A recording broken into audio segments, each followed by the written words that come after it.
Indigenous people are stupid and need to be educated. At least, that's what this guy over here thinks. Unfortunately, it's not just him. The misconceptualization of indigenous identity is widespread, both globally and locally. It has been present throughout the course of human history. Take, for example, the American occupation of the Philippines. Alongside the Western colonizers' grand vision of exploiting the resources of our country, they also aspired of civilizing the savage natives of the Philippine Islands. In reality, these were the uncivilized savages they were referring to. And that's just here in the Philippines.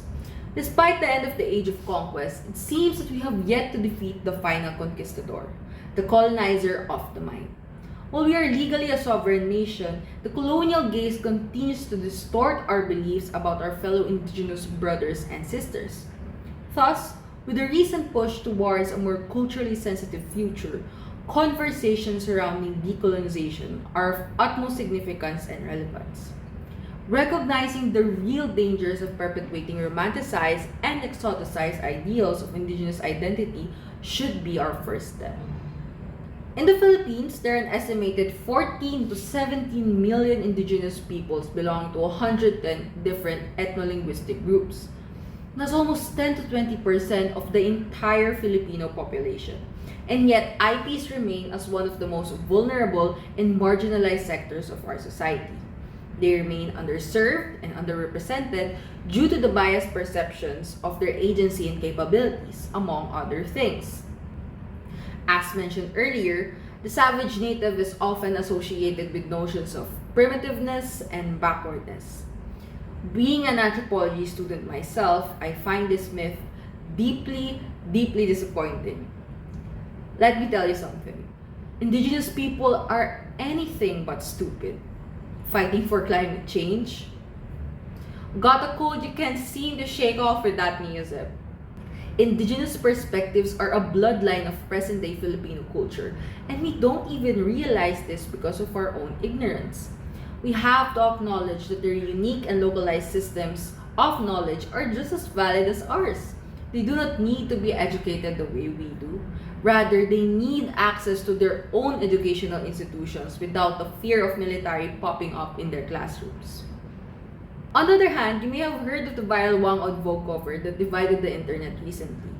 While most Filipinos perceive this representation as a source of immense pride, some criticize the cover for exoticizing Wang Od because she donned bright red lipstick. Others even tweeted that this probably disturbed the quiet and simple life of Apo Wang Od up in the mountains. Sentiments like these, regardless of their intention, are extremely harmful and ironic. Why, you may ask? Because they undermine an indigenous person's agency to represent themselves as they please. Upholding the idea that an indigenous person is an ancient being, pure and untouched by civilization, is basically exotization. IPs are not people of the past. While it is true that indigenous culture encompasses centuries of wisdom and tradition, IP culture is also forged by innovation. Their identities are influenced by the tides of modernity and their own unique experiences with historical injustices. They are dynamic beings too, just like us. Besides, Apo is visited by hundreds of people every day from all over the globe. Do you really think she doesn't know what lipstick is? Exotization of indigenous identity is just one of the many battles our IPs face on a daily basis. The colonial mindset is not purely mental. It has tangible, real-life consequences that can affect not just IPs, but all of us Filipinos. Let us help ease our indigenous brothers and sisters' burden, even for a little, by seeing them as fellow humans and not as cultural artifacts. In order to fight for genuine IP reform, we have to continue putting indigenous voices at center stage and allow them to self-define their personhood. Remember, indigenous people are not voices. They just need help in being heard.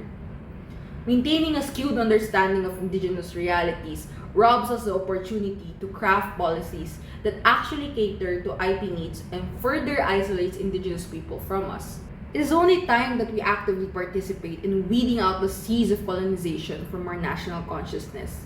Because if we do not, It begs the question of who really are the savage and backwards thinking among us.